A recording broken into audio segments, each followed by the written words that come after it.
My ex-wife, who looked down on me for dropping out of high school, told me one day, "My new husband is a Harvard grad and a department head not like you." So I responded, "Well, he's unemployed starting tomorrow." 15 years of marriage, 15 years of unwavering dedication to my work, and 15 years of proving to myself that I was capable of more than the world once believed. Yet, in all those years, I never imagined I'd find myself face to face with my past in the most unexpected way. Rachel and I arrived at the grand ballroom of the Arcadia Hotel, the venue for Young Tech Core's 50th anniversary celebration. I adjusted my tie, a subtle reassurance to myself, while Rachel gracefully stepped out of the car, her champagne-colored dress catching the golden glow of the entrance lights. She looked stunning as always, poised, confident, and completely unaware of the storm that was about to unfold. As we made our way inside, a sea of well-dressed professionals, investors, and employees filled the space. The room buzzed with the kind of energy that only a corporate milestone could generate. Handshakes, polite laughter, and the clinking of glasses echoed through the air. I was about to greet a senior board member when I heard a voice I hadn't thought about in years, yet one that was still imprinted in my memory. A voice that had once carried scorn and arrogance, treating me as if I were beneath her. "Oh, wow, this can't be real." I turned, and there she stood, Olivia. The last time I saw her, she had walked out of our apartment, leaving behind nothing but a sharp-edged goodbye and an air of superiority. Now she was as polished as ever. Her sleek black dress accentuating the way she carried herself, full of self-importance. Her eyes, however, still held that familiar condescension. At her side was a man who could have walked straight out of a corporate magazine, tall, well-groomed, and with an arrogance that matched Olivia's. He barely glanced at me before offering her a drink. "Michael Carter," Olivia said, savoring my name like it was some relic from a past she had long outgrown. "I can't believe you're actually here." I kept my expression neutral. "It's been a long time, Olivia." Rachel, ever the pillar of grace, stood by my side, sensing the tension in the air. She didn't speak, but I could feel the way her fingers brushed against mine. A silent show of support. Olivia let out a small amused chuckle. "I figured you'd still be working in some factory or trade job, but I didn't expect you to be invited to something like this." Before I could respond, she flicked her wrist dismissively. "All right. Of course, maybe you're here as someone's +1 or working the event." It was as if the years hadn't passed at all, as if we were back in the cramped apartment where she told me she deserved better, that she needed someone with ambition, someone with status, and she had found him, the man standing beside her. "My husband, Nathan," she introduced him with an air of pride as if his existence alone validated her choices. "He's a Harvard graduate and the head of the corporate department at Young Tech Corporation. He's a big deal around here." Nathan, who up until that moment had remained half invested in the conversation, finally turned to look at me. He gave a small unimpressed nod, barely acknowledging my presence. Olivia smirked. "You know, Michael, it's funny. I used to worry about you after the divorce. I thought, what will he do without me? But now I see you're still managing." I knew exactly what she was doing. It wasn't enough for her to feel superior. She needed me to feel small. Rachel took a step closer, her presence grounding me. Olivia tilted her head, feigning curiosity. "So, what do you do these days?" I smiled faintly, letting her think she had control of the conversation. "Oh, a little bit of everything. I keep busy." She let out a dry laugh, still vague as ever. "Well, at least you're still working. Though I imagine not at Nathan's level. A Harvard graduate and a department head? That's what real success looks like." Nathan chuckled, finally giving me a full glance. "Yeah, it's a lot of work keeping things in order at a company like this. But then again, not everyone is built for it." They were practically reveling in their assumed superiority, so sure that I was still struggling, still clawing my way up some impossible ladder. That's when I said it. "Well, he's unemployed starting tomorrow." Silence. The words hung in the air, wrapping around them like a slow creeping fog. Olivia blinked. "Excuse me." Nathan's amusement wavered for the first time. I kept my expression unreadable. "You heard me." Olivia let out an incredulous laugh. "Michael, are you actually serious? Do you even understand what you're saying?" Nathan shook his head, grinning at Olivia like I was some pitiful comedian. "This guy's got jokes." "Olivia, I didn't realize your ex had such a wild imagination." But there was something else there now. A flicker of doubt in Nathan's eyes. Rachel squeezed my hand lightly, sensing the shift in power. I simply shrugged, adjusting my cufflinks. "Guess we'll find out tomorrow." For the first time that night, Olivia wasn't the one in control of the conversation. And judging by the way Nathan suddenly tensed, I knew I had already won. I wasn't always the man standing in that grand ballroom, holding my wife's hand while delivering a quiet but devastating blow to my ex-wife and her so-called perfect husband. No, The road that led me here had been long, filled with bruises, both physical and emotional, but every scar had been earned. As Olivia and Nathan stood there, their smug faces flickering with uncertainty after my unexpected words, my mind drifted back to the past, to a time when I didn't have the luxury of confidence, power, or even a clear future. The beginning of the fall. I was 17 when my world first started crumbling. My father, once a hard-working man with dreams of giving his family a stable life, lost his job during a company-wide layoff. He tried to hide his despair, but the tension in our tiny apartment became suffocating. The bills stacked up, eviction notices slipped under the door like silent threats, and the fridge grew emptier by the day. Meanwhile, my mother, the rock of our family, fell ill. I remember the first time she collapsed in the kitchen, her body too weak to hold itself up. I was terrified, but we couldn't afford hospital visits, let alone proper treatment. That was when I made my first adult decision. I dropped out of high school. It wasn't a choice I wanted to make, but one that felt inevitable. Someone had to keep the lights on. Someone had to make sure my mother had at least one meal a day. My father had already sunk into despair, drowning his frustration in cheap beer, and I knew if I didn't step up, we wouldn't make it. Olivia, love or convenience? Back then, Olivia and I were together. We had started dating in our final year of school, and despite my struggles, I thought she was my safe place. She used to whisper promises of a future where we'd make it together, where none of this hardship would matter. But when I told her I was leaving school to work, she didn't react the way I expected. "You're really dropping out?" she asked, her nose wrinkling in distaste. I nodded, trying to ignore the feeling of shame creeping up my spine. "I have to, Olivia. My mom's sick and my dad." I exhaled sharply, shaking my head. "I can't just sit around. I need to help." She didn't say anything at first, just crossed her arms, looking away as if my words were too inconvenient for her to process. "You do know what this means, right?" I frowned. "What?" "It means you're going to be stuck in some dead-end job for the rest of your life."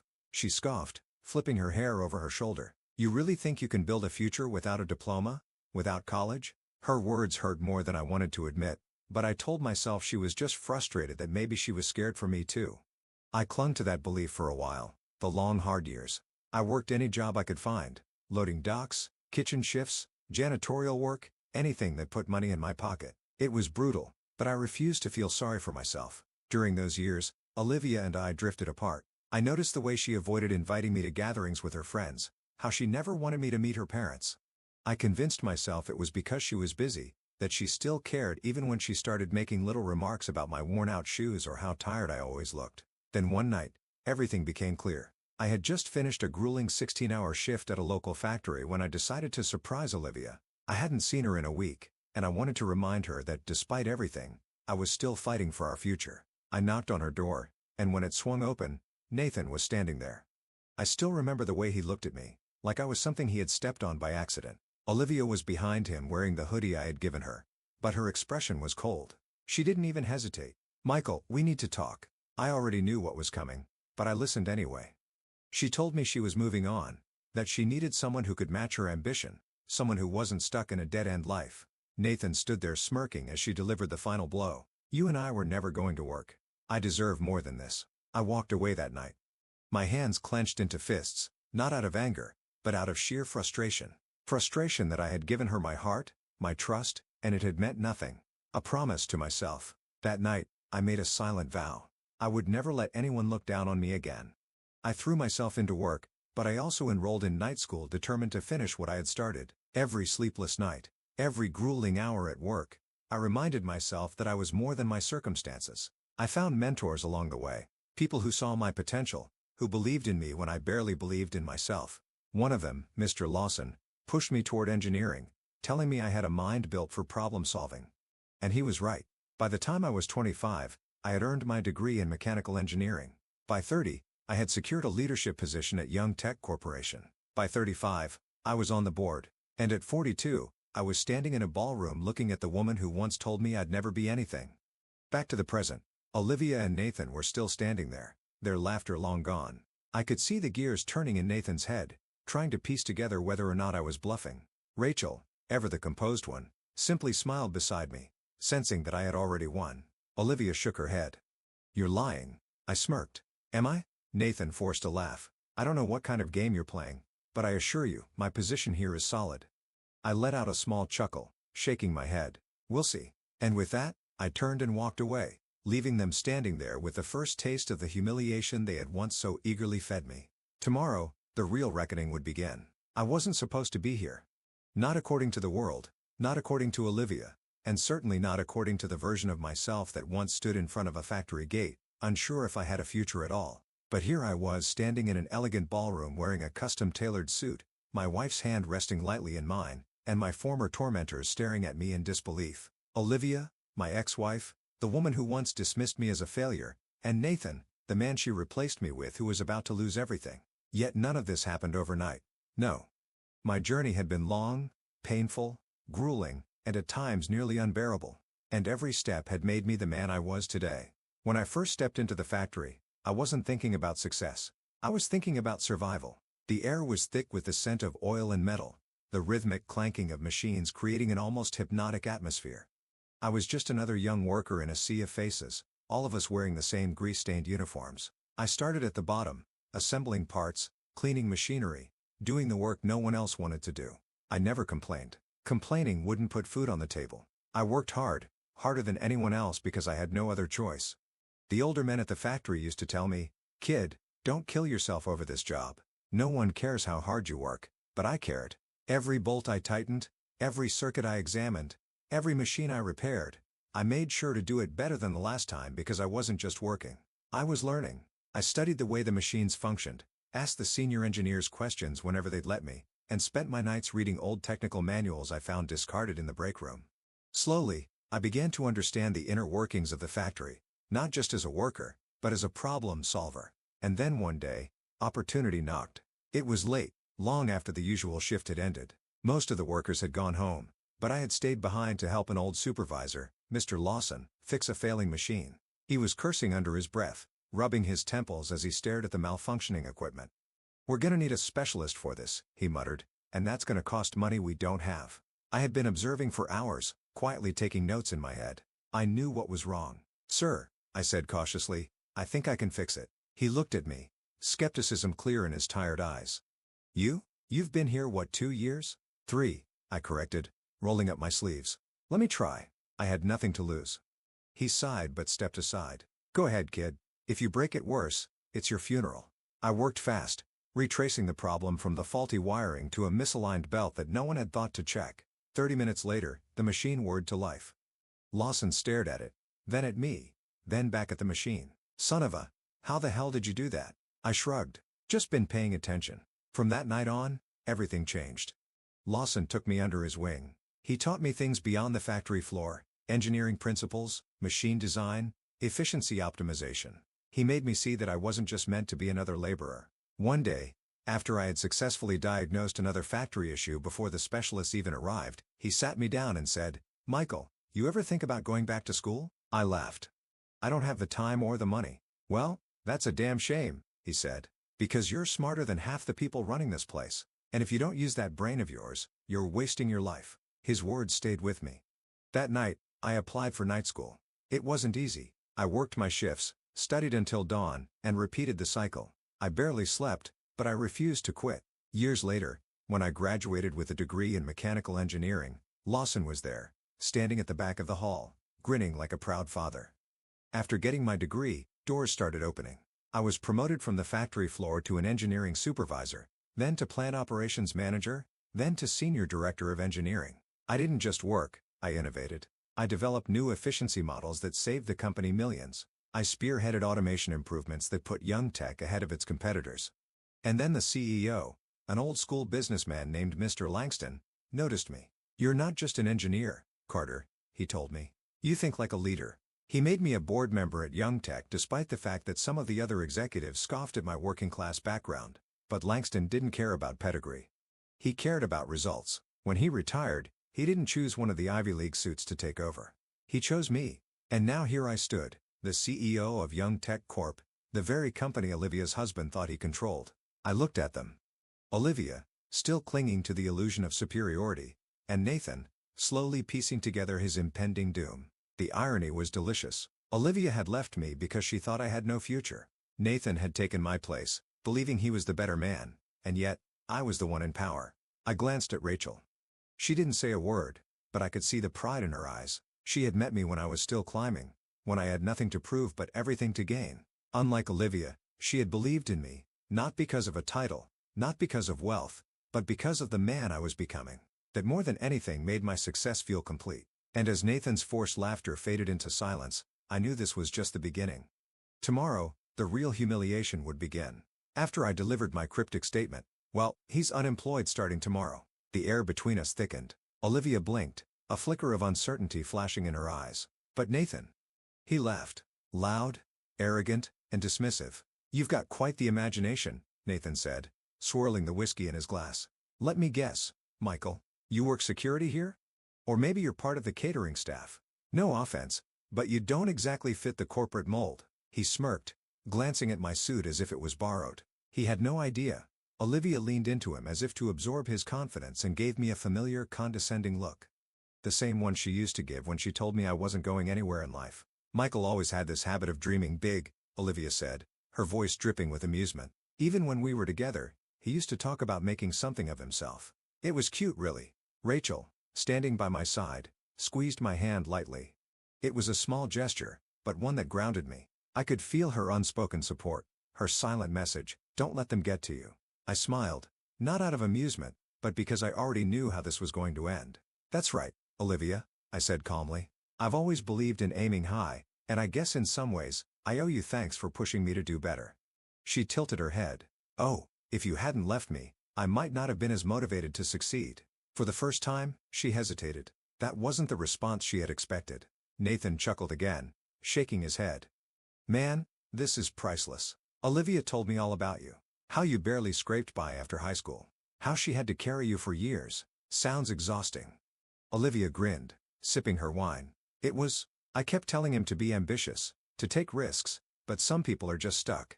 Rachel finally spoke, her voice even but firm. "And yet, here he is. While you're standing here, spending your night talking about him." Olivia stiffened just for a second, but I saw it. Nathan's smirk faltered too, but he quickly recovered. "Right?" Nathan said, his tone patronizing. "Listen, I don't mean to be rude, Michael. It's just look at where we are. This is a high-level corporate event. Executives, investors, innovators, the best of the best." He gestured toward the room where men in designer suits and women in elegant gowns mingled over cocktails and business deals. "People here have built their lives around education, connections, strategy," he continued. "It's not about hard work anymore. It's about who you know, about being smarter than the competition. And let's be honest," Nathan looked me up and down, "you don't really belong here." A lesser man might have flinched. A younger me might have clenched his fists and walked away. But I had spent years in boardrooms where men like Nathan tried to outmaneuver me with their pedigrees and perfect resumes. I had learned how to stay calm in the face of arrogance. So I just smiled. "That's an interesting perspective," I said. "Tell me, Nathan, what exactly do you do at Young Tech?" His chest puffed up. "I'm the head of corporate strategy. I oversee high-level acquisitions, partnerships, and financial growth models for the company." I nodded slowly. "So you spend your time making business deals, moving numbers around on a screen, talking to the right people?" Nathan smirked. "Exactly. And that's why I'm successful. Connections make the world go round, Michael. Not just working hard like some factory grunt." There it was. He had no idea. Not a single clue. "You know," I said, taking a sip of my own drink, "I find it funny how people love to talk about who they know, but they never stop to ask who really makes things happen." Nathan frowned slightly, but Olivia rolled her eyes. "Here we go," she muttered. "See, I've always admired the people who build things," I continued. "Not just the ones who talk about numbers and networking. I mean the engineers, the designers, the developers, the ones who actually create the products that companies like Young Tech thrive on." Nathan let out a short laugh. "Oh, please, those guys are replaceable.